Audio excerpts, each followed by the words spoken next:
इस पेचीदे क्वेश्चन को देखो, इसकी हालत ख़राब करते हैं। प्रॉब्लम नंबर 30 आपसे कह रहा है कि when a constant force is applied. ध्यान से सुनना, क्वेश्चन के अंदर डबल पार्ट है, डबल रोल है।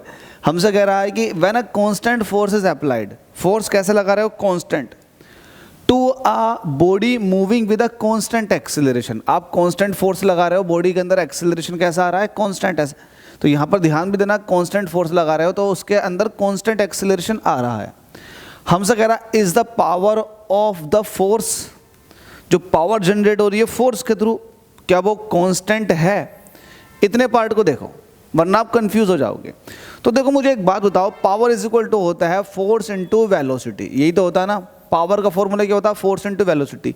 अगर आप यहां पर कांस्टेंट फोर्स लगा रहे हो और आप कांस्टेंट फोर्स लगा के बॉडी के अंदर एक्सीलरेशन भी एग्जिस्ट कर रहा है, एक्सीलरेशन है, तो एक्सीलरेशन होने की वजह से, एक्सीलरेशन ये कहता है कि जो आपकी वेलोसिटी है ना वो चेंज होगी। एक्सीलरेशन का सीधा सीधा ये मतलब होता है। अगर एक्सीलरेशन है तो इन द सेंस की स्पीड चेंज होनी ही है। तो जाहिर सी बात है, अगर आपने फोर्स को कांस्टेंट रखा है और बॉडी के पास एक्सीलरेशन है तो उसकी स्पीड चेंज होगी, इट मीन्स बढ़ेगी। और जब ये कांस्टेंट है तो जाहिर सी बात है पावर जो है वो स्पीड पर डिपेंड कर रही है। तो जब स्पीड बढ़ रही है तो पावर भी क्या होगी? बढ़ेगी। तो पावर कांस्टेंट नहीं होने वाली। ध्यान देना, यहां तक पावर कांस्टेंट नहीं हुई।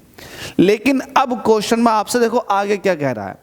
अगर ऐसा नहीं है, इफ नॉट, ऐसा नहीं है, तो how would force have to vary with speed for power to be constant. अब कह रहा है आपसे कि आपको पावर को कांस्टेंट करना है, तो फोर्स का रिलेशन बताओ वेलोसिटी के साथ क्या होगा।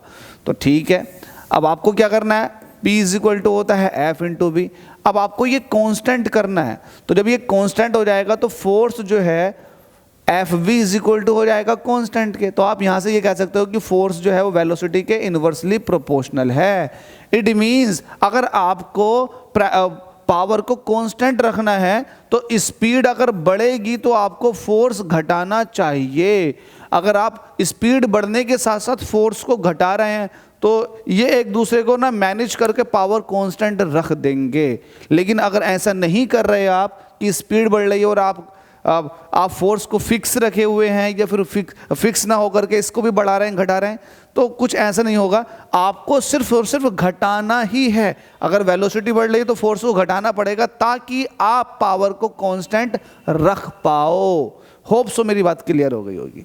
अगर डाउट है तो कमेंट कर सकते हैं, वरना यार मैंने तो पूरी कोशिश की आपको समझाने की।